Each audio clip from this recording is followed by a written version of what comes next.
subscribed with the notification bell on, and please leave it a like if you don't mind. Okay, so for today's case, I am covering something that a lot of people have requested. Even though it is a very recent case and we don't have all the information yet, I am still going to go ahead and cover it. This is the tragic case of the 4 killings at the University of Idaho. So I think many, if not most of us, have heard something about this. If not, just very briefly, before I get into the whole thing, 4 students from the university were murdered in their beds on November 13th of this year, 2022. And they have not found the suspect as of yet. Now, I just want to say, I think it is super important that, number one, if any of us have any information that could be helpful, such as if you've heard something, if you saw something, if you have a photo or a video, please contact the tip line, which I will include below in the description. And please don't spread rumors. That is very damaging because we don't have enough information. None of us have enough information to really make any guesses, to say, I think it is that person, and then, go spreading that and ruin the reputation of a completely innocent person. So I think for now we should avoid trying to speculate on who it might have been. But let's just hear the information. Alright, so that was a really long intro. Let me get into it. I want to start by telling you a bit about each of the 4 students who lost their lives, in no particular order. Madison May Mogan was born on May 25th, 2001 in Oregon. She moved to Idaho when she was 2. Maddie was known for her ability to make others smile and laugh with her offbeat and hilarious sense of humor. She was admired for her focus and dedication to her future. She excelled in school and all the jobs she worked at throughout high school and college. She was excited to attend the University of Idaho. Once she was there, she made the dean's list every semester. She joined Pi Beta Phi sorority and made lots of close friends. Kaylee Jade Gonsalves was born in California on June 8th, 2001. When she was 1, she moved to Idaho. She was the middle child of 5. She was beautiful, authentic, social, and funny. She loved fashion and accessories, and she loved making others laugh. Kaylee met Madison in middle school, and they were as close as sisters. They decided to go to college together at the University of Idaho. She joined the Alpha Phi sorority and wanted to become an elementary school teacher. She had amazing grades and made lots of friends. She was a hard worker and always had a full-time job in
these wonderful individuals attended the University of Idaho. The three girls I mentioned, they lived together in a house off campus. And there were two other girls who also lived with them. It was a 3-story house. There were 2 bedrooms on each floor. And there was a combination keypad to open the front door, which was on the first level. And then there was also a sliding glass door which led into the kitchen. Those are the 2 entrances that for some reason we're being made aware of. And Ethan was the boyfriend of Xana, who was one of the girls living there in the house.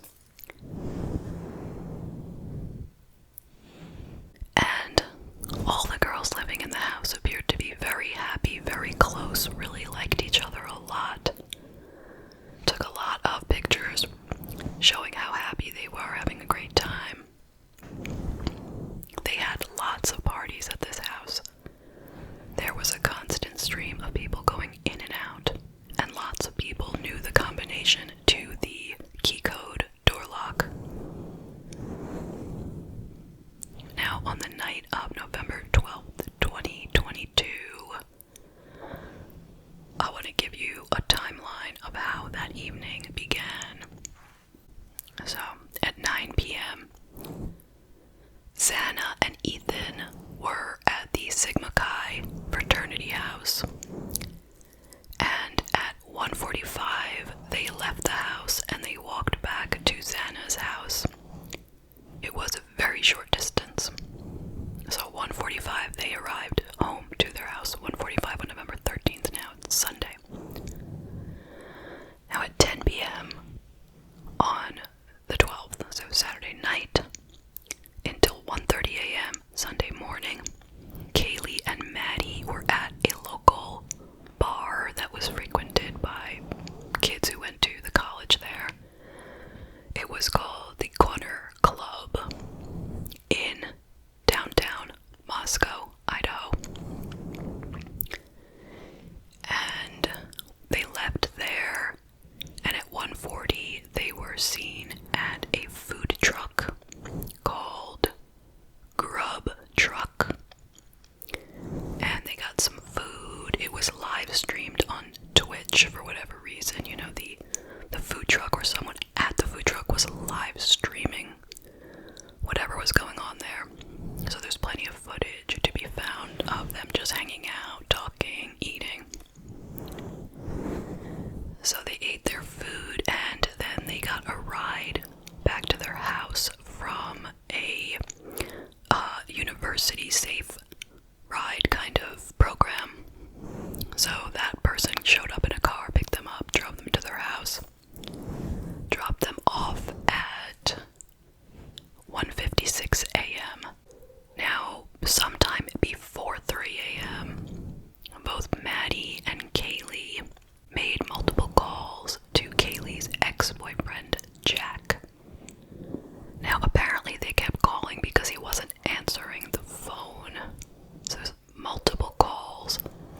I think it was like 6 calls from one girl and then 3 calls from the other girl, and he never answered any of those calls. But it's important to interject right here that looking back, Kaylee's sister said that that was common, that Kaylee would often call people over and over and over, not for anything super important, but just because she wanted to talk, and if they didn't respond, she'd keep trying. So it wasn't really suspicious. So that was before 3 a.m. Now, sometime between 3 and 4 a.m. on Sunday morning, the 13th of November, all 4 of them were stabbed to death. Now, Kaylee and Maddie were together on the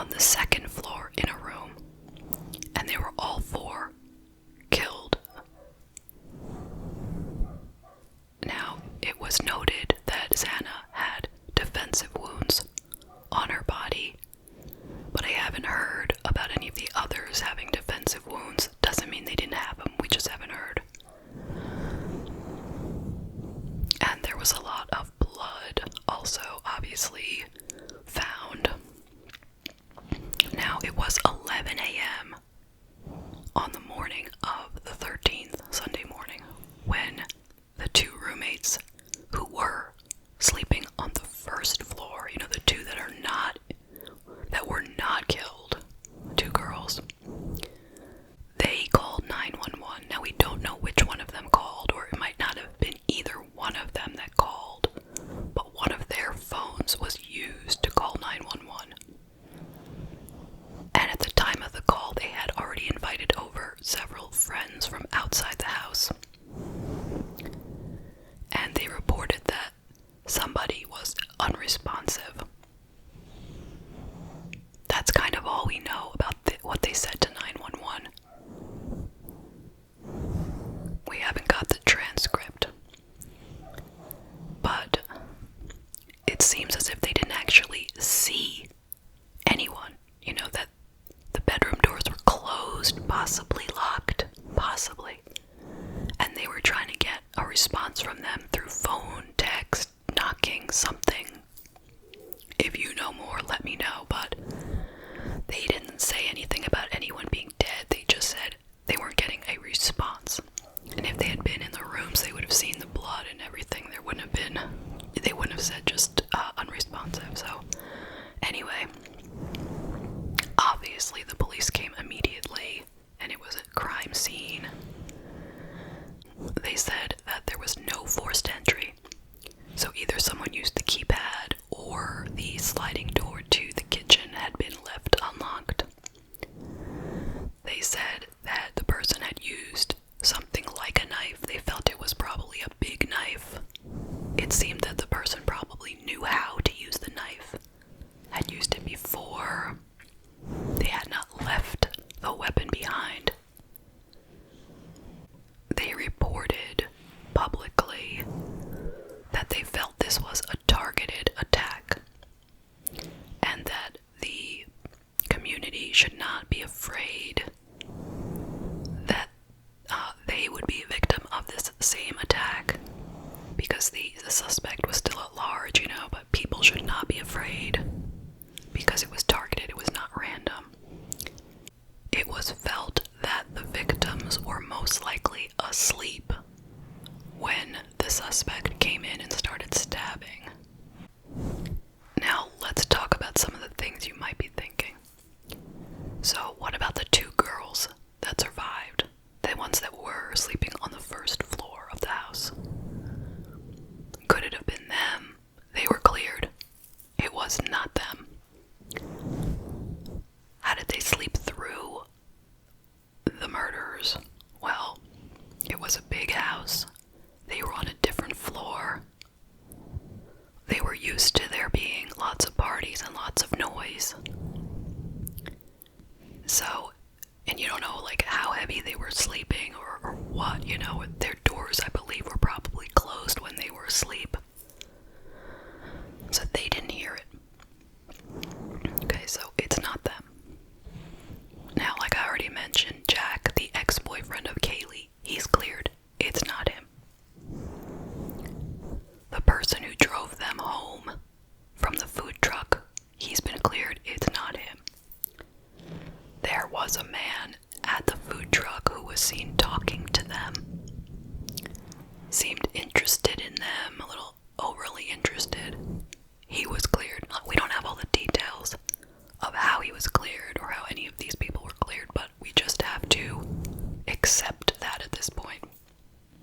than they're telling us. And it's not because they are trying to frustrate us, but letting the information out could compromise the case. So they're doing what they see best to do in the situation. They have collected hundreds of pieces of information. They have 113 pieces of physical evidence, 4,000 photographs of the crime scene. They've conducted 150 interviews. They received 2,645 email tips, 2,770 phone tips, and 1,084 digital media submissions. So they have a lot of work to get through, a lot of things to investigate. It's been suggested that they are probably looking into the DNA, whatever they collected from the scene. There was so much DNA because they have had so many parties there, so much DNA. But they're sorting through it, and it is possible that they're trying to use forensic genetic genealogy in order to find the suspect. Assuming that whoever did it is not already in the system. If they can find somebody in that person's family who is in some kind of DNA database, then they can find him as well, him or her. I think they believe it's a male, though. So, that is pretty much the case as it stands right now. I know it is very, very upsetting that these 4 wonderful young people were murdered like this, and whoever did it is still out there somewhere, and it seems like nobody knows who that could possibly be. But we need to just let the investigators do their job, and hopefully they will come up with something soon.